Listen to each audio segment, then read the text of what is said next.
Semana passada você viajou, foi para o estado de Goiás? Sim, estive no querido estado do Goiás, junto com aquele povo amado. Comeu piqui? Comi bastante pamonha. Eu saí de lá empamonhado. De tanta pamonha. Eu gosto demais de pamonha, não tem noção. Legal. E trouxe uma caixa com 15. Só que não tem mais, já tem lá. Olha, já contei aqui 1, 2, 3, 4, 5. Poxa aí, pessoal, temos que ter mais pamonha de sal, pamonha da moda com carne seca, com linguiça. A gente sempre fala de comida aqui, né? Foi muito bom. Mas você já comeu a pamonha de Piracicaba? Já, pamonha de Piracicaba. Tinha um Fiat que passava lá na minha cidade. Deliciosas pamonhas de milho verde. É o puro. Mas é bom mesmo, né? É bom. Semana passada nós compartilhamos a respeito do feito de Deus na sua vida, do mover sobrenatural do Senhor, de uma forma toda especial, de pessoas importantes que marcaram a sua vida. Sim. Antes de te perguntar como começou a sua caminhada como pregador, que nós estamos parando mais ou menos ali, eu quero voltar um pouquinho antes nas pessoas que acabaram influenciando você positivamente no sentido da libertação que ocorreu pelo poder de Deus, que são os pastores que lá estavam, mas também aquelas pessoas que estiveram ali, ali no camarim, vamos chamar de camarim. Nós conversamos e me chamou muita atenção que muitos daqueles que estiveram lá com você se tornaram pastores, líderes. Queria que você falasse um pouquinho deles, por favor. Tá bom, antes de falar dessas pessoas que dentro da Casa de Recuperação comigo estiveram, eu queria expressar também um agradecimento àqueles que foram instrumentos para que eu dentro da Casa de Recuperação pudesse estar. Amém. Em primeiro lugar, foi aquele que me levou, que foi o pastor José Gentil, por influência do Pedrinho, né, que infelizmente não está mais com a gente, mas felizmente está com o Senhor. O pastor José Gentil foi muito generoso, talvez pelo fato também de ele ter 2 filhos que estavam envolvidos no mundo do crime, das drogas, o coração dele foi assim dilacerado e também dilatado para poder ajudar outros jovens que estavam no mesmo sistema, que estavam envolvidos no mesmo problema. E hoje, graças a Deus, os 2 filhos do pastor Gentil são pastores, que é o Jetro e o Júnior. Então, eu louvo a Deus pela vida do pastor José Gentil de Campos, da Igreja Brasil para Cristo Tatuí. Hoje ele é um ancião, um senhor, mas ele foi um presente de Deus para nos levar lá. Também o pastor Nelson Faria, que é o irmão desse rapaz drogado que me falou de Jesus. Então, o pastor Nelson, eu lembro que quando eu ia entrar no carro, eu não tinha sapato, eu tinha um tênis apenas. E aí disseram assim, alguém falou, olha, não pode ir de tênis para lá. Então era uma casa de recuperação muito fechada em questão de usos e costumes e tal. E aí eu saí do carro, eu falei, então eu não posso ir porque eu não tenho sapato para ir. E imediatamente o Nelson tirou o sapato do pé dele e falou, não, se é por isso, me dá o seu tênis aí, eu te dou o meu sapato. Então, poderia ser o tema, salvo por um par de sapato. Então, eu nunca esqueço isso, dele ter tirado o sapato dele, da marca Samelo. Eu lembro até hoje. E eu entreguei um tênis velho lá, um par de tênis para ele, verde. E ele me deu o sapato e eu entrei no carro e fui para a Casa de Recuperação. Então, essas pessoas eu quero expressar meu agradecimento. Amém. Lá dentro da Casa de Recuperação nós temos o Jarbas. Então, Jarbas. Quero que você deixe ele para o finalzinho, para você contar, que você me contou muitas histórias dele. Tá bom. Teve um cara lá, ele não teve muita conversa comigo, embora conversei algumas vezes com ele, ele se dedicava mais tempo para conversar com os obreiros, porque eu não era obreiro. Mas tinha um cara lá chamado Geraldo. Eu aprendi a orar, eu aprendi a crer no poder da oração com ele. Eu fiquei 9 meses... E eu comi carne nesses 9 meses 2 vezes apenas, só 2 vezes. E isso por causa do Geraldo. O Geraldo chegou da cadeia, ele tinha se convertido na prisão e aí saiu da prisão e já foi direto para a Casa de Recuperação como obreiro. Então ele não tinha os dentes da frente assim, ele ficava, né? Como é que você está bem? Era muito engraçado. E ele dizia assim, ele não tinha dente. Ele olhava assim e dizia, quantos de vocês aqui têm vontade de comer carne? Aí todo mundo, né? Que era só fubá. Aí todo mundo levantou a mão e disse assim, quantos de vocês acreditam que Deus pode responder a oração? Aí eu falei, bom, eu sei que Deus responde a oração, mas desse jeito aí, eu nunca vi esse negócio, né? Então, como é que vai ter carne? Nós vamos orar para Deus mandar carne. E ele começou a orar, Senhor, meu Deus, meu Pai, eu lembro, ele sem dente, e orando, e pedindo para Deus mandar carne. E eu fiquei pensando, como é que vai chegar carne nesse lugar? No outro dia, era uma chácara, né? No outro dia, alguém estava batendo palma lá na porteira, e a gente não podia ir para a porteira. Os internos, era só os obreiros que podiam ir. E nesse dia ele pediu para eu acompanhá-lo. Vamos comigo lá ver quem que é. E nós chegamos lá, tinha um senhor lá, chapéuzão, e esse senhor falou assim, olha, eu estou com os caminhões aqui carregando os bois que vai lá para o lugar de confinamento, alguma coisa assim. E ele falou bem assim, e um dos bois caiu do barranco, ele morreu, a gente não vai ter como, a gente não tem tempo, a gente tem que ir embora. Eu queria saber, fiquei sabendo que vocês aqui têm um monte de rapazes que estão aqui se recuperando, vocês querem esse boi? Caramba! Rapaz, mas era igual piranha em cima do boi, mas nunca comemos tanta carne. E aí de noite ele disse, eu não falei para vocês que... Era carne de manhã, tarde, à noite, na madrugada. Então, foram 2 experiências com ele em oração. Ele me ensinou a orar e a saber que Deus estava preocupado. Coisa simples, né? Mínimos detalhes que Deus faz toda a diferença. Exatamente, mas que Deus é um Deus que Ele se preocupa com essas coisas, que a gente pode orar, Sim. que Deus responde a nossa oração. Eu aprendi a orar de forma específica com o Geraldo. E lá tinha um rapaz chamado Jorge Mota e tinha um obreiro chamado Jorge Lopes, que eu tenho contato com ele até hoje. Inclusive, hoje ele é pastor, se não me engano, em Londrina, no Paraná. Certo. Foram pessoas que abençoaram muito a minha vida. Amém. Então, O Jarbas.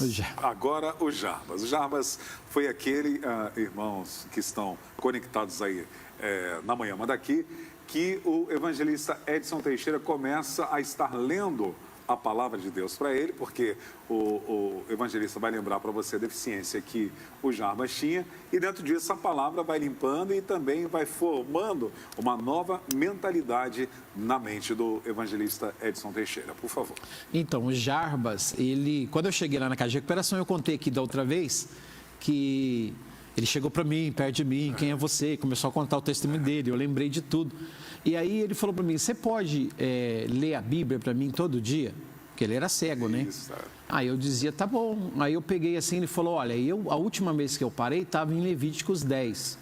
Aí eu comecei a ler então Levíticos para ele, eu pedi desculpa porque o meu português não era legal, mas ele dizia, não, a sua leitura está indo bem, você está lendo legal.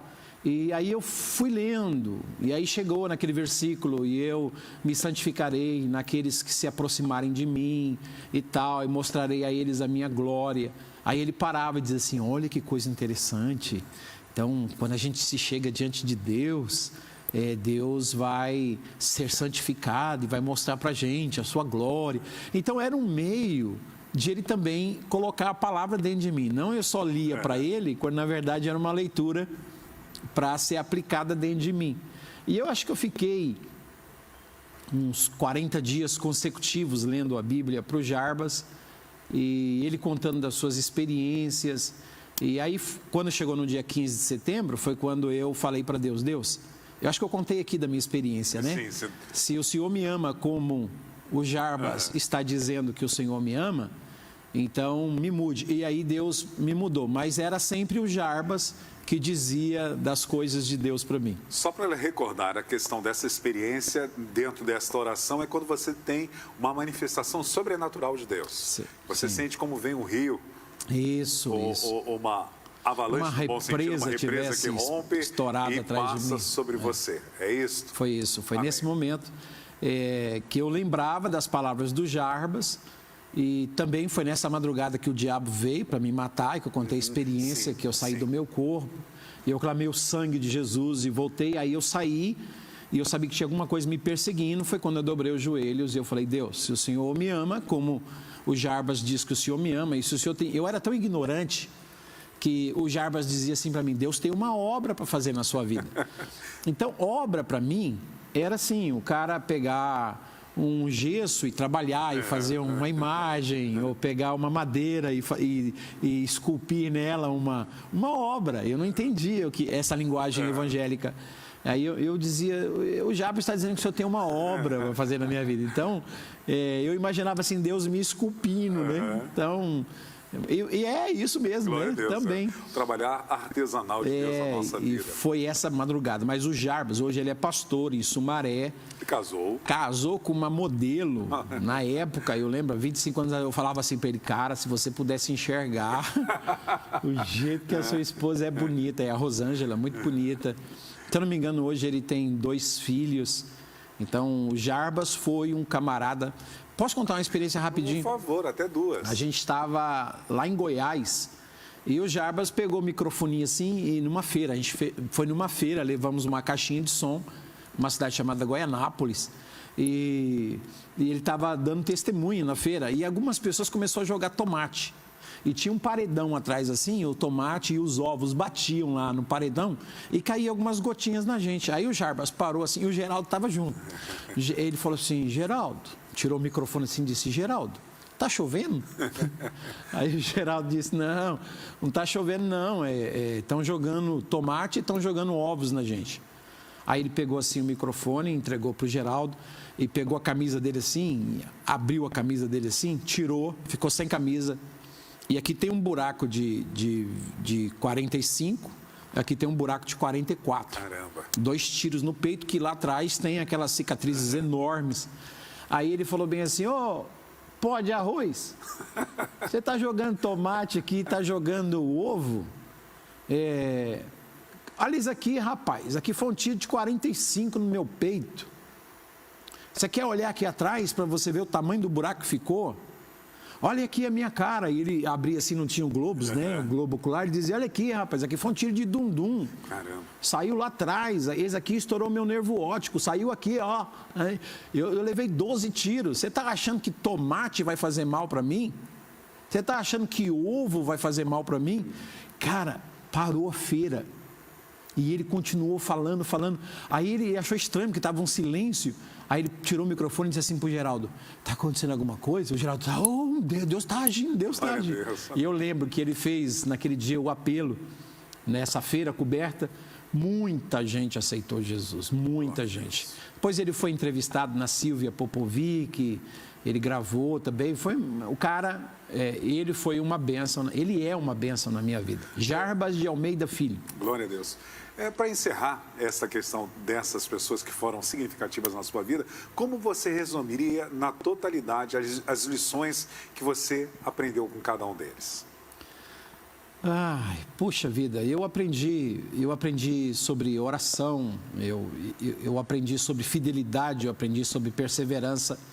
E a lição maior que eu aprendi com todas essas pessoas é que Deus, ele vai como que entretecendo, trabalhando, operando. Ele é soberano, né? Então eu vejo a soberania de Deus.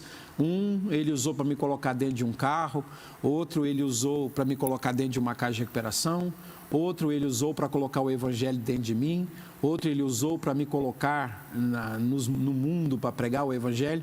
Então eu vejo essa malha, essa rede que Deus costurou através de amigos. Então essa rede são essas pessoas que Deus usou, essa network, que é a linguagem de hoje, para ser essa bênção na minha vida. Glória a Deus. Então, é assim que eu vejo. E como se iniciou o ministério da pregação na sua vida?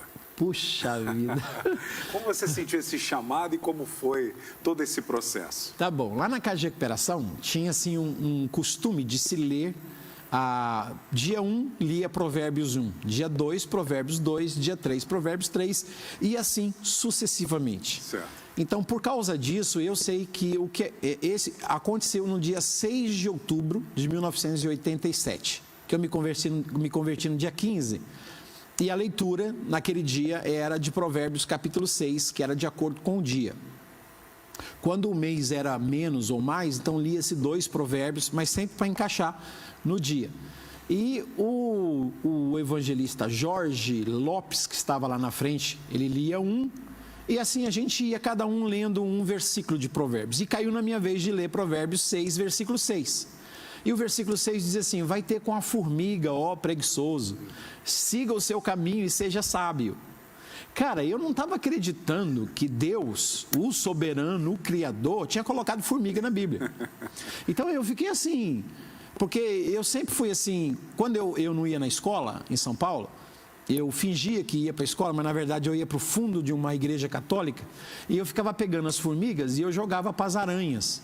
E via as aranhas vindo para comer as formigas. Então, eu achava isso. Eu enchia a tenha de aranha de formiguinha, né? Eu louvo a Deus por ser seu amigo hoje. E aí o Provérbios vai falar da formiga, cara. E eu fiquei... Aí eles continuaram lendo, mas eu não prestei mais atenção. Eu fiquei pensando, formiga. Deus colocou formiga na Bíblia, formiga, porque formiga tem alguma coisa para ensinar para a gente. Então, a formiga... E eu fui pensando na formiga. Quando terminou a leitura, o Jorge Lopes, que estava lá, o Jorge Mota, que estava lá na frente, perguntou assim: algum de vocês aqui querem fazer um comentário a respeito de algum versículo? Cara, eu nunca tinha falado na minha vida assim. Publicamente. Aí eu não sei, eu fiz assim, ó, que nasceu um fogo dentro de mim, eu fiz assim com a mão. Eu disse, ele falou, o jovem Edson. Então, por favor, vem aqui à frente. E eu fui, cara. E eu cheguei lá. Só que o meu português era morou, qual é que é, desbaratina, pode crer, é isso aí, vamos nessa, tá de goma, tá de lua, pintou sujeira, tá ligado? Então eu não sabia falar direito. E eu cheguei e falei, e aí moçada, tá ligado qual é que é, morou a formiga dando mó desbaratinada na gente. E eu comecei a falar assim, eu comecei a escutar o obreiro, sangue de Jesus tem poder. Era o Jorge Lopes, Jorge Mota, era o Geraldo, essa turma toda. O sangue de Jesus tem poder. E o outro dizia, vai limpando, Jeová, vai limpando. Ele. Eu, na minha inocência, pensei que eles estavam gostando. E eles, na verdade, estavam... A reação... Eles estavam repreendendo, né? Para eu parar de falar logo. E eu lembro que quando eu terminei, eu me senti, cara... Eu me senti assim...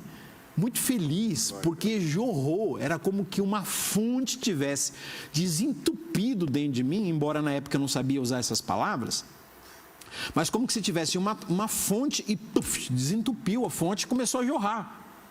Eu senti vida, eu pensei assim, nossa, eu nasci para isso. Porque até então eu era convertido, mas eu não sabia o que eu ia fazer da minha vida. O que eu vou ser? Você é um médico? Você é um mecânico? Você é um advogado? O que é que eu vou ser? De repente, eu falei, é isso, cara, é isso, eu nasci para isso, eu nasci para falar desse livro, eu nasci para falar da Bíblia. Aí o Jorge Mota e o Jorge Lopes me chamaram e disseram, você não pede mais oportunidade para falar. Eu falei, mas eu não pedi, vocês é que ofereceram, né? Não, você não levanta mais a mão. Então, quando for perguntar, é porque, cara, você corrompeu a linguagem dessa moçada toda aqui. A gente está aqui tantos meses trabalhando para livrá-los desse tipo de fala, e você veio e em 5 minutos você corrompeu todo mundo. E eu falei, não, cara, puxa, eu quero isso, não. Então, cara, eu fiquei muito triste esse dia. Imagino. Aí, depois que terminava o devocional, nós tínhamos 2h30 chamada Momento de a sós com Deus.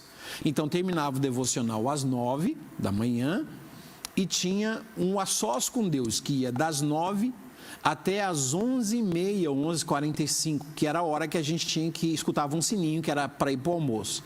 Então, todos os dias tinha um momento de a sós com Deus. Você ia ler a Bíblia, você ia orar, você pegava um livro, era das 9 às 9h30, 9h45. E eu, naquele dia, fiquei muito abatido quando eles falaram isso para mim. Porque... no mesmo momento que eu senti uma fonte, eu senti que alguém queria tapar essa fonte, né? E eu entrei no meio dos eucaliptos, e eu vi assim, tinha claro, um monte de eucaliptos, mas tinha assim um morrinho de terra, um monte de pedacinhos de madeira, tinha chovido naquela noite, e estava um pouco molhado ainda, mas eu sentei naquele morrinho de terra e comecei a falar com Deus. Falei, meu Deus, o senhor tá ligado qual é que é, moro? Eu sinto assim um vulcão dentro de mim, tá ligado? O teu espírito. E eu falando com Deus, né? Deus entendia bem a minha linguagem, os caras não, mas Deus entendia. E eu falava, o senhor tá ligado qual é que é, moro? Esse sobreiro aí falando que eu falo na gíria. Eu chamava até anjo de mané, né? Onde é que tá o anjo do mané do anjo que eu não vejo? Mas era simplicidade, eu não sabia falar. Eu não sabia falar de outra forma. E aí eu estou sentado, enquanto eu estou sentado, eu vi assim um pedaço de madeira no chão. E esse pedaço de madeira me chamou a atenção, por quê? Porque ele tinha o mesmo formato do microfone que tinha na caixa de recuperação. E aí eu olhei, e aí eu comecei a dar asas na minha imaginação, cara. Eu peguei aquele pedaço de madeira assim, e o morrinho que eu estava sentado, eu imaginei que era o púlpito. Aí eu olhei aquele monte de árvores, centenas de eucaliptos, e aí eu falei, cara, isso aqui é uma igreja.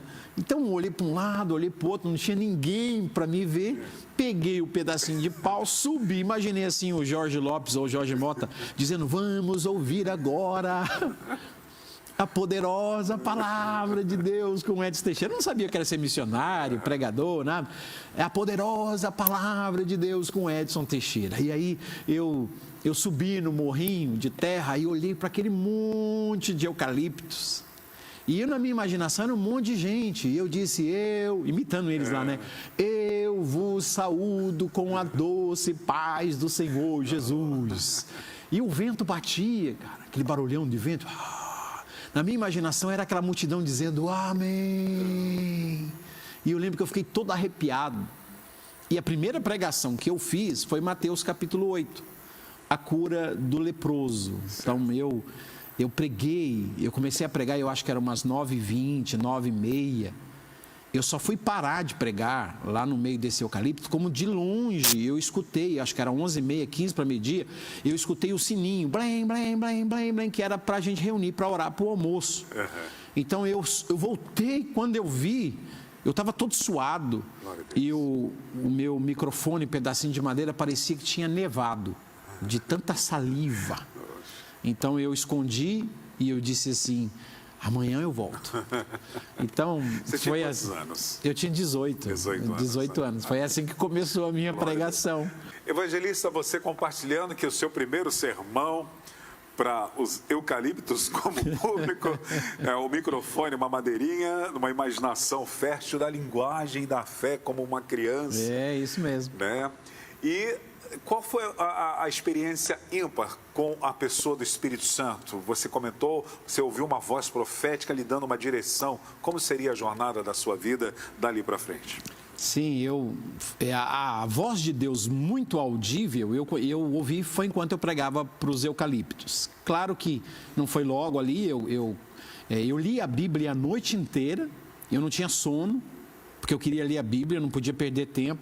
10 horas da noite eles desligavam a luz da caixa de recuperação e eu tinha um maço de vela, e eu ficava com a vela acesa, lendo a Bíblia, estudando a Bíblia, chegava a sonhar, eu sonhava com os textos que eu lia, cheguei a sonhar com o chamado de Abraão, com Moisés, e aí eu lia bastante a Bíblia, porque eu queria uma mensagem para poder, no outro dia de manhã, pregar para os eucaliptos. Então era uma loucura, né?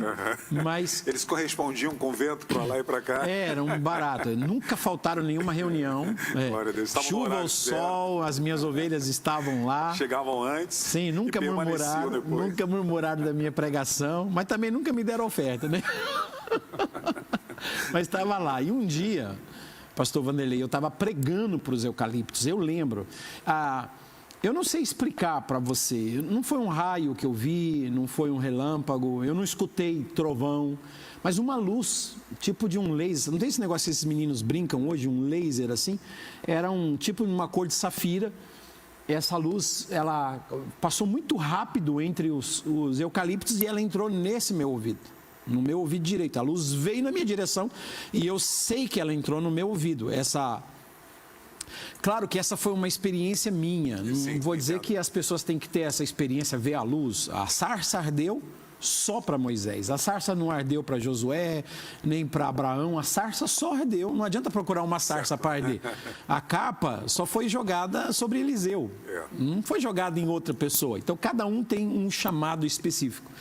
E essa luz entrou no meu ouvido, mas quando ela entrou, Não tem explicação, porque é como se ela entrasse e ela fizesse parte do... Como você toma uma injeção e aquilo vai entrando em todo o seu sangue, você vai sentindo uma anestesia, por exemplo, essa luz, ela entrou no meu sangue, nos meus nervos, nas minhas veias, no meu organismo, no meu cérebro, na minha massa encefálica, e ela começou a fervilhar. Ela foi fervilhando, e essa luz, ela se transformou em uma voz de Deus para mim. E essa voz, ela falou em uma linguagem que eu pudesse entender. Ela não falou assim, eu vou fazer de você um pregador, um missionário, um evangelista nos países. Não, a voz falou bem assim, eu te levarei como mensageiro das boas novas às nações da terra. Eu te levarei como mensageiro das boas novas às nações da terra. E eu chorava. E eu chorava. Só que o que aconteceu comigo, quando eu saí do meio dos eucaliptos, um cara chamado Oséias me viu. E ele pensou que eu tinha tomado banho. Ele pensou que eu tinha jogado um balde de água em cima de mim. Mas eu não tinha tomado banho. Era que os meus poros se abriram tudo. E eu estava assim, eu estava ensopado e eu estava impactado. Porque Deus tinha falado comigo. Deus falou comigo ali no meio daquelas árvores. Deus disse que eu ia ser um mensageiro das boas novas às nações da terra. E nações, para mim, eu não sabia o que eram nações. Eu sabia, eu acho que no ano de 82, 84, a Argentina, eu acho que tinha sido campeã. Eu sabia que tinha um país aí chamado Argentina que falava um outro... Eu não entendia muito de nações. Era tipo dos apóstolos, né? Chamava o Mar da Galileia, ou o Lago da Galileia, de mar, né? Então, eu não entendia nada. E aí eu fui chamar. E justamente esse meu amigo que mora hoje em Londrina, o Jorge Lopes, meu amigão do coração, e muitas vezes ele já falou comigo, rapaz, o que eu fui falar aquilo? Eu falei para ele, cara, Deus falou comigo. Ele falou, o que Deus falou com você, meu irmão? Eu falei, Deus falou comigo que eu vou ser um mensageiro das boas novas às nações da terra. Aí ele olhou para mim assim e falou, rapaz, você come arroz e feijão, cara. Jesus. Em outras palavras, assim, Deus não fala assim, você é um ser humano, né? E começou a falar para mim das coisas do meu passado. Você tem um corpo cheio de tatuagem, você fala na gíria, você não tem um português legal, você está fugindo da polícia, tem um monte de processo. Você não tem teologia, eu ia lá saber o que era teologia. Então, tudo que ele falou para mim era verdade. Tudo era verdade, só que eram verdades relacionadas ao meu passado. Mas lá no meio das árvores, entre a realidade do meu passado e o que Deus falou comigo com relação ao meu futuro, cara, eu me agarrei no que Deus falou. Eu me agarrei naquilo que Deus disse, eu vou ser. E aí ele tinha o Jorge Mota, ele tinha uma agenda. E eu fui perguntar para ele o que era Nações da Terra. Eu não sei se essa daqui tem. O Globo. Mas na agenda do Jorge Mota, tinha assim umas 3 últimas páginas da agenda que era o mapa mundi. Né? Ele arrancou aquilo e deu para mim. E ele falou, isso aqui é que é o mundo, as nações é isso aqui, ó. Tem o continente americano, tem o continente europeu, tem o continente africano. E ele foi falando um monte de países e eu falei, cara, é como assim? Eu vou ser o mensageiro das boas novas nas nações? São esses lugares?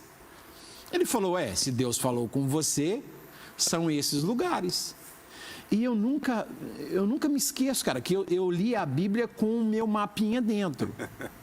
Eu tenho pelo menos 15 anos de diário escrito, e cada dia desses diários eu colocava o nome de um país, de forma que eu repeti muitas vezes. Embaixo eu colocava o nome de um país. Então eu orava por esse país. E hoje eu faço isso diariamente. Cada dia eu oro por um país. Mas eu lembro que eu escrevi em papelzinho e ia grudando nos eucaliptos. Então um eucalipto era a China, outro eucalipto era a Indonésia, outro eucalipto era a Singapura, o outro eucalipto era Bolívia, Paraguai, de forma que quando eu pregava para os eucaliptos, eu olhava assim e dizia China, e era aquela ave, Jesus te ama, como se eu estivesse pregando para... Mas eu não tinha noção de idiomas, eu não falava nem um português direito, né? Mas foi assim, cara, foi uma coisa lá dentro, no meio das árvores. Evangelista, dentro disso, quero abrir um parênteses aqui e te fazer 2 perguntas. A primeira, Deus chama a existência aquilo que não existe. Você acredita que Deus tem fé no ser humano? Sim, inclusive tem até uma mensagem, acho que eu prego sobre isso, que eu só sou o que eu sou, não é porque eu acreditei em Deus, mas foi porque Deus acreditou em mim. Então, eu ter fé nele, que tudo pode, é fácil. Agora, ele ter fé em mim, que não posso nada, cara, tem que ter fé. Porque é ele que chama a existência o que não existe. Sim. Então, eu vou olhar para ele, eu sei que ele pode tudo. Agora, ele vai olhar para mim e sabe que eu não posso nada. Mas ele pode chamar a existência o que em mim não existe. E aí ele olha um rapaz drogado de 18 anos, um ex-drogado, né, e diz, eu sei que você não tem nada, mas eu vou chamar a existência na sua vida um ministério para alcançar as nações. Então é das árvores para as nações, né? Deus é ele que fez escolheu as coisas loucas desse mundo. Para confundir. Eu sei, sabe, pastor Vanderlei, eu sei, cara, eu tenho fraquezas, eu tenho debilidades, mas eu sei. É uma verdade enraizada dentro de mim. Deus faz milagres e eu sou um milagre de Deus. Eu sei disso. Evangelista, qual a mensagem você deixaria para o internauta que agora está conectado com a gente, assim como você recebeu, talvez por inocência, desse obreiro, dizendo que você te apontou em relação ao passado. O passado, ele paralisa muitos no ministério, pastores, líderes, geralmente aquela acusação, não, mas você fez isso, ou às vezes há pessoas que nem chegam a exercer algum tipo de ministério por causa do passado. Qual a mensagem você deixaria para eles? A mensagem que eu deixaria para eles, quando eu começo esse livro aqui do meu testemunho, esse toque divino, você pode até adquirir aqui com vocês, na né? Livraria OBPC, www.livrariaobpc.com.br. Eu começo esse capítulo 1 com alguns pensamentos. E um dos pensamentos é o do T.D. Jakes, que ele diz assim, se você enfrenta o teu passado, porque você deseja um futuro, Deus abrirá janelas do céu sobre ti e te dará muitas bênçãos. Segundo pensamento, Thomas Edison, ele diz assim, não importa qual tenha sido o passado de uma pessoa, o seu futuro é perfeitamente limpo. Thomas Edison disse isso. Um outro escritor americano diz assim, Deus nunca consulta o seu passado para decidir o seu futuro. E o apóstolo Paulo escreve, se alguém está em Cristo, nova criatura é, as coisas velhas já passaram e eis que tudo se fez novo. Então essa é a palavra para você. As pessoas vão falar da realidade do seu passado, mas Deus vai falar de coisas extraordinárias que podem acontecer no seu futuro. Então se apegue ao que Deus fala e não à realidade do seu passado ou o que as pessoas estão falando. Amém. A segunda pergunta que eu tenho para você é em relação à linguagem da fé. Você vê quando Abraão, ele está dentro da tenda dentro de uma visão limitada, e com isso, Deus o chama para sair de dentro da tenda, porque a tenda era a realidade dele, era a esposa que não podia gerar, era aquele quadrado, e Deus o chama para sair do quadrado da tenda. E Deus leva-o a olhar para as estrelas e diz, olha, olhe as estrelas, conte se é que pode, areia, os grãos, conte se é que pode.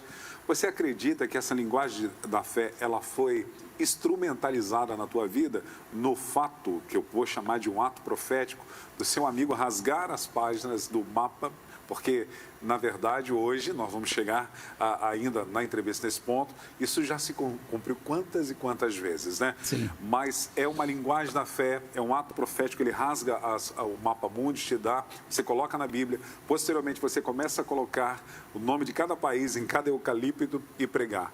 Isso é uma maneira de Deus também abrir teus horizontes, é uma linguagem da fé de Deus? Sim, é uma linguagem da fé. E você usou um texto de Gênesis 15, que eu sempre preguei assim, que Deus apareceu a Abraão de noite e tirou ele da tenda e disse assim, olha para os céus e conte as estrelas, se você pode contá-las. Sempre imaginava assim, um dia lendo bem devagarzinho Gênesis capítulo 15, é que eu fui entender de verdade a fé, sabe? Porque aqui em Gênesis 15, Deus chama Abraão para sair da sua tenda, fala para ele, você pode, olha para os céus, quantas estrelas? E aí, no versículo 2, depois de toda essa conversa, vai dizer no versículo 12 que então veio o pôr do sol. Então essa conversa toda não está acontecendo de noite. É verdade. Essa conversa toda está acontecendo de dia. Como é que você pode ser tirado por Deus da sua tenda durante o dia e Deus dizer assim, olha para o céu e vê as estrelas, se você pode contá-las, conte-as. Cara, você sabe que durante o dia você não vê as estrelas, só que elas estão lá. Estão lá. Então a fé é isso. A fé, os olhos humanos olham e você não vê. Mas a fé faz você enxergar o que está lá atrás.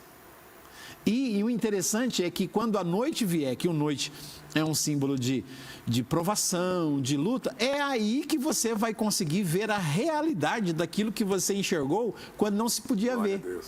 Glória a Deus. Isso aqui, então foi isso que aconteceu comigo. As pessoas olhavam para mim, e eu não tiro a razão deles, meus parentes, meus amigos, as pessoas, eles não viam nada em mim, cara. Eu era um magrelinho, desdentado, dente tudo estragado, cabelo comprido, dizendo, vou ser pregador, vou pregar, vou fazer a obra, vou para as nações. É porque eu consegui, com a graça de Jesus, enxergar isso lá, porque Ele falou comigo. Amém. Então Ele me deu essa visão, essa capacidade de enxergar lá. E quando você é capaz de enxergar, quando vem a noite, então você vê as coisas se tornando realidade. Amém. Voltando, dentro do assunto, quanto tempo você ficou na casa de recuperação? Eu fiquei 9 meses. 9 meses. O período de uma gestação, né? A grande pergunta que não quer calar, você pregou outras vezes lá, deixaram você pregar, que você foi ministrar uma vez, na oportunidade que se deu. Aí o pessoal, não, tira ele.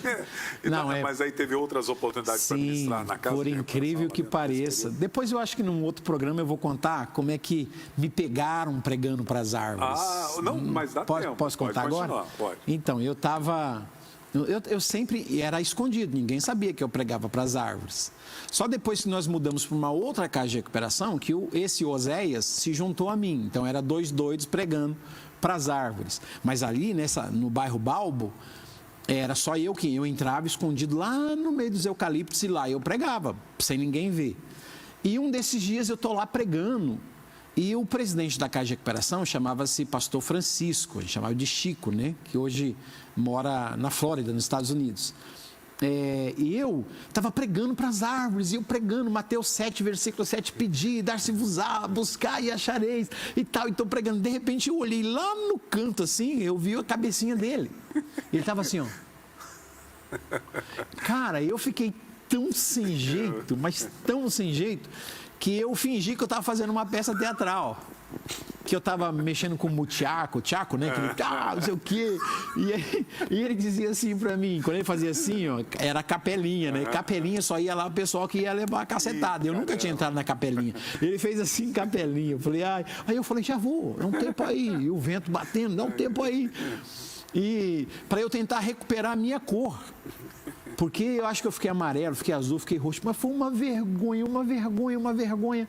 E aí eu fui. E quando eu cheguei na capelinha lá, ele pediu para eu sentar. Olha o que Deus faz. Ele pediu para eu sentar e me deu um copo com água. Eu falei, toma água aí. E eu tomei. E ele falou, cara, eu te vi pregando para as árvores. Aí eu já armado, falei, foi, porque o Jorge e os caras aí não deixam eu pregar lá para a moçada, porque diz que eu tenho uma linguagem corrompida, não sei o que lá. Então eu estou pregando para as árvores mesmo. Estava pregando para as árvores. Aí ele falou bem assim, cara, isso aí deve ser revertério, né? Eu falei, não, pastor Francisco, não é revertério não, isso já passou, foi só os primeiros dias. É assim, eu sinto um fogo dentro de mim, eu sinto uma chama, eu sonho com a Bíblia, eu estudo a Bíblia, e eu tenho que pregar, eu preciso falar. E aí, como eu não posso falar aqui, eu falo lá nas árvores. Que legal. Aí ele falou assim para mim, deixa eu orar por você. Cara, eu nunca esqueço. Ele colocou assim a mão sobre a minha cabeça, e ele disse assim, meu Deus, tenha misericórdia desse jovem, guarda ele, guarda o juízo dele, guarda a mente dele. Esse moço estava pregando para as árvores, guarda ele, Senhor, livra ele de todo. Ele começou a orar, e uma luzinha ficou acesa, uma luzinha vermelha acendeu dentro de mim. Ele terminou a oração, eu saí assim, eu falei, será que eu estou ficando louco? Porque ele é o pastor principal, ele é o profeta aqui da Casa de Recuperação, ele é um cara inteligente, que tem acesso com tantas pessoas. E ele está orando para eu ser livre de loucura, me pegou. Eu pensei assim, eu falei, será que eu estou ficando louco, cara? Porque só que era um prazer, pastor Vanderlei, eu tinha uma alegria. Terminava o devocional, eu corria para o a sós com Deus, que eu tinha que pregar para as árvores, era a minha vida. E Deus tem, não sei se eu tenho mais uns minutinhos. Não, tem sim, fica à vontade. Deus tem as suas formas de falar com a gente. E o que aconteceu? Nesse mesmo dia, de noite, que eu estava com a luzinha assim, pensando, será que eu estou ficando louco? Mas eu tenho uma alegria. Eu estou no banheiro me arrumando para ir para o culto. E para o lado de fora da janela, ficava assim, o quintal com muitos eucaliptos ali da parte de trás. Poucas pessoas tinham acesso ali àquela parte de trás, que logo já desembocava assim no rio. E eu comecei a escutar uma voz masculina, enquanto eu estou me arrumando, e essa voz dizia assim, ô meu amor, você atrasou de novo, minha gata. Aí eu, opa, tem alguém aqui com amor proibido. Porque lá era só para homem, não podia entrar mulher lá, a não ser domingo com autorização do escritório central. E o cara dizia assim, nossa, as suas pernas estão lindas, vem cá meu amor, deixa eu te beijar. E eu comecei a imaginar, porque eu escutava os beijos, o cara beijando e agarrando e aquela coisa e aquele gemido. Eu falei, meu Deus, tem alguém aqui atrás com amor proibido. E eu falei assim, eu vou dar um flagrante. Foi aí que eu descobri que existe uma alegria, mas uma alegria carnal. Vou dar um flagrante nesse cara, ele vai ver o que é amor. E eu saí assim, todo feliz. Carne pura, né? Alegria da carne. Eu falei, eu vou lá dar um flagrante nesse cara, porque ele está com amor proibido. Mas eu não sabia que era Deus falando comigo. Porque o pastor tinha dito que eu estava doido, porque eu estava pregando para as árvores. Aí quando eu cheguei assim no cantinho da parede que eu vim por trás e olhei, cara, eu deitei no chão, segurando, eu deitei. E eu tive que sair correndo para chamar o obreiro. Porque eu vi um cara agarrado com uma árvore. Deus. Ele traçava a perna dele assim na árvore, ele passava a mão na árvore, a árvore estava toda lambida, ele lambia, dizia assim, meu amor, e tal, e aí eu fui chamar o obreiro, disse, vem cá, e ele disse, o que foi? Eu falei, olha aqui, cara. Aí ele olhou assim e falou, não liga não, cara, esse aí é o Roberto. Ele saiu lá do Vera Cruz, ou Souza Cruz, Vera Cruz, acho que em Sorocaba, um hospital psiquiátrico. Ele saiu de lá, rapaz, o cara é doido. E eu fui correndo atrás do pastor para dizer assim, eu sei, então, você viu? Ele é doido. E o pastor não estava entendendo o que eu queria dizer. O que eu queria dizer é o seguinte, pastor, eu não sou doido.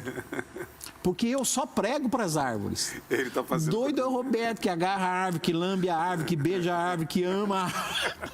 Então, a loucura do Roberto me fez sentir o cara mais são do mundo. Amém. Aí me deu assim uma luz, eu falei, aí toda vez, claro, que eu ia pregar para as árvores, eu lembrava do Roberto e eu dizia, Senhor, me guarde de tal extremo de loucura. Eu quero só pregar para as árvores, só ministrar para elas. E aquela árvore lá teve sorte, né, cara? Porque num período ainda, eu era muito novo convertido, eu não tinha, assim, um conhecimento de disciplinar as ovelhas quando faz alguma coisa errada, porque o Roberto estava desviando uma ovelha minha lá atrás, que era uma... É verdade. Então, mas foi assim, cara, foi assim, Deus abriu os meus olhos, eu falei, não, aí eu comecei a entender que Deus estava me treinando no meio das árvores. E aí você perguntou se depois... Posteriormente, nesse então, aí tinha o setor feminino. E aí o Jorge Mota começou a ver em mim a minha fome por Deus, minha vontade de pregar, minha vontade de orar, de ler, os jejuns, as vigílias. Ele começou a me mandar para o setor feminino, para eu dar aula para elas. Então, eu passava a semana estudando e uma vez por semana eu ia para a casa feminina, onde eu dava estudos bíblicos, e isso começou a me ajudar. E ali dentro da Casa de Recuperação também foi me dado outras oportunidades. E aí eles formaram um grupo de jovens, eu acho que eu devia ter 6 meses de convertido, eles formaram um grupo de jovens que aos finais de semana saíam nas igrejas para poder levantar recursos para ter comida na Casa de Recuperação. E esses finais de semana eu dava testemunho nas igrejas, eu pregava, fazia apelo. Então, aí, junto com as árvores e essas experiências, Deus começou a me preparar para isso. Amém. Vamos à reflexão bíblica e oração, porém antes um ping-pong, pode ser? Pode. Você me responde. Não sei se eu estou preparado, não, mas vamos lá. Uma palavra só. Deus. Tudo, né? Ruama. O amor da minha vida. Filhas. Meus tesouros. Chamado. Meu sacro ofício. Brasil. A minha nação querida. Nações. A minha paróquia, como dizia John Wesley. Esperança. A minha âncora. TSD, Tempo a Sós com Deus. É meu melhor momento. MD, Missão Desafio. Um meio que Deus me deu para poder abençoar e fazer o trabalho de conscientização missionária. Isso é uma só palavra. OBPC manda aqui. O meu lugar. Ao redor do mundo. Um programa abençoado. Pai. Meu pai. Isso. Um marco na minha vida. Mãe. Um sorriso de Deus para mim. Irmãos. Puxa, a alegria da minha vida, né? Casa de recuperação. Instrumento de Deus para alcançar muita gente. Amigos do passado em relação à casa de recuperação. Instrumentos de Deus para abençoar a minha vida. Presente. Presente que você fala de... presente. Que passado. Eu ganhei? Não, presente. O presente aqui agora, de amigos? Presente de vida. Hoje. Dia hoje. É viver na presença do Senhor e comunicar as boas novas. Eu não sei se tá, mas é isso, é viver o aqui e agora. Passado. Meios que Deus usou para adubar a minha vida hoje. Futuro. Minha esperança, né? Viver para Deus e dar os meus melhores momentos. Não consigo responder com uma palavra só, mas o futuro é viver para Ele. Jesus Cristo. O centro de todas as coisas, a paixão da minha vida, meu Senhor e meu Salvador. Glória a Deus. Eu vou ficando por aqui, volto às 14h30 com o culto da tarde da esperança, comemorando um ano. Conto com a sua participação, seja presencial ou online. Agora com vocês na Reflexão Bíblica, orando com você e por você, o evangelista Edson Teixeira. Que Deus te abençoe, amém. Use e abuse. Tá bom, vamos tomar esses minutinhos que a gente tem. Eu vou pegar uma carona a respeito da enquete de hoje. Se você é uma carta de Jesus, quando o apóstolo Paulo vai escrever sobre isso, tem todo um contexto e Paulo vai usar metáforas, Paulo vai usar símbolos, como por exemplo, no capítulo 2 e versículo 14 de 2 Coríntios, Paulo vai dizer que nós somos o perfume de Deus. E a gente sabe que os perfumes têm suas marcas, suas qualidades e suas funções. E a gente poderia usar o emblema do perfume para falar sobre a vida cristã.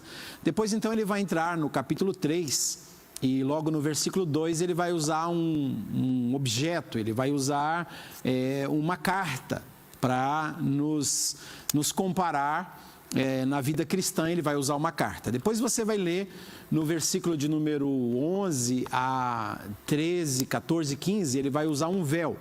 Ele vai falar que nós não somos como Moisés, que usava um véu.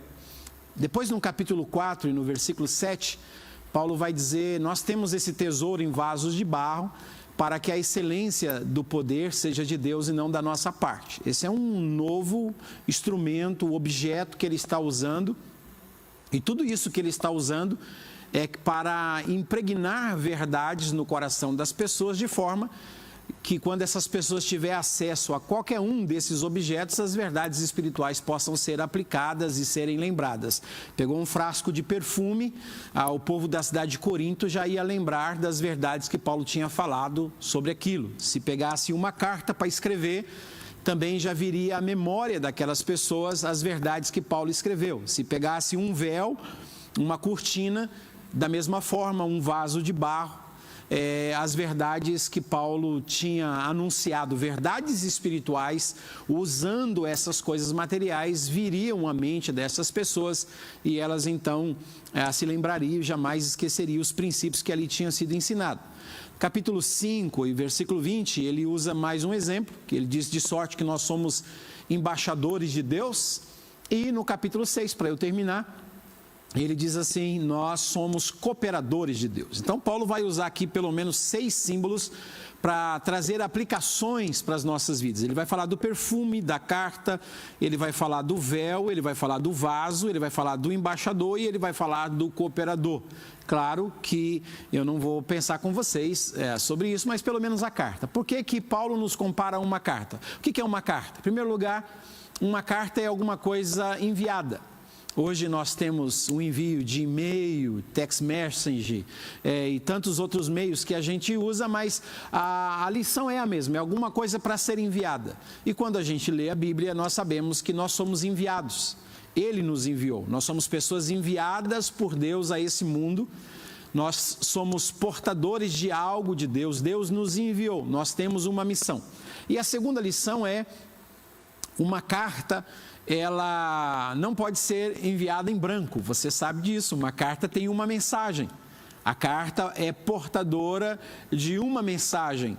E a diferença da carta que Paulo está escrevendo, dizendo que nós somos, com as cartas antigas, é que as cartas antigas elas eram seladas, eram colocadas selo, eram colocadas cera, elas não podiam ser abertas por qualquer pessoa, a não ser pela pessoa a qual foi destinada. E Paulo vai dizer que nós não somos uma carta fechada, nós somos uma carta aberta, nós somos uma carta lida por todos os homens. Essa é a diferença, que as outras cartas elas têm uma mensagem escondida somente para um destinatário. Hoje nós somos uma carta que ela não é selada, ela não é uma carta lacrada, ela é uma carta aberta e ela deve ser lida por todos os homens. Então, uma carta ela é enviada, nós fomos enviados, e uma carta ela é enviada com uma mensagem. E nós somos enviados com uma mensagem. E qual é a nossa mensagem? A nossa mensagem é a mensagem das boas novas. A nossa mensagem é a mensagem do amor de Deus. As pessoas vão olhar para nós e as pessoas vão ler o amor de Deus. Preste atenção no que Paulo diz no versículo 2. Nós somos uma carta lida por todos os homens. Nós não somos uma carta ouvida pelos homens. Não é aquilo que a gente ouve, que a gente fala, que o mundo está prestando atenção. É aquilo que nós somos. Eles estão lendo a nossa vida. Somos uma carta que as pessoas não apenas escutam aquilo que nós falamos. As pessoas leem aquilo que nós somos. Estão lendo as nossas atitudes. Como eu dirijo, como eu cuido dos meus filhos, como eu assino um cheque, como eu trato os meus empregados, como eu cuido dos meus vizinhos, como eu me comporto durante o meu dia a dia. As pessoas estão lendo a minha vida. A minha vida é uma mensagem, não é o que eu falo. Por isso, Robert Schuller diz em um dos seus livros que aquilo que você vive está falando tão alto aos meus ouvidos que eu não consigo ouvir aquilo que você tenta me falar. Então, as nossas atitudes falam bem mais alto do que as nossas palavras. As pessoas estão lendo não apenas as nossas palavras, isso elas ouvem, elas estão lendo as nossas atitudes. Por isso, a gente sabe que eles não vão entrar em uma igreja para ler a Bíblia. Eles não vão entrar em uma livraria para comprar o Novo Testamento, dizendo, eu quero ler a Bíblia, eu quero ler o Novo Testamento. As pessoas que não conhecem Deus não vão fazer isso, eles não têm fome disso. Mas Deus criou um meio. Eles não vão ler a Bíblia na igreja, nem vão ler o Novo Testamento na sua casa. Então eu vou criar algumas Bíblias ambulantes. E aí ele escreveu uma carta. E essa carta sou eu, essa carta você. E ele escreveu esse amor dele, o evangelho dele em mim e em você, de forma que as pessoas vão olhar para mim e para você. E a gente às vezes não vai precisar nem abrir a boca, mas eles vão ler o amor de Deus nas nossas vidas. Por isso John Wesley disse, pregue o evangelho o tempo todo.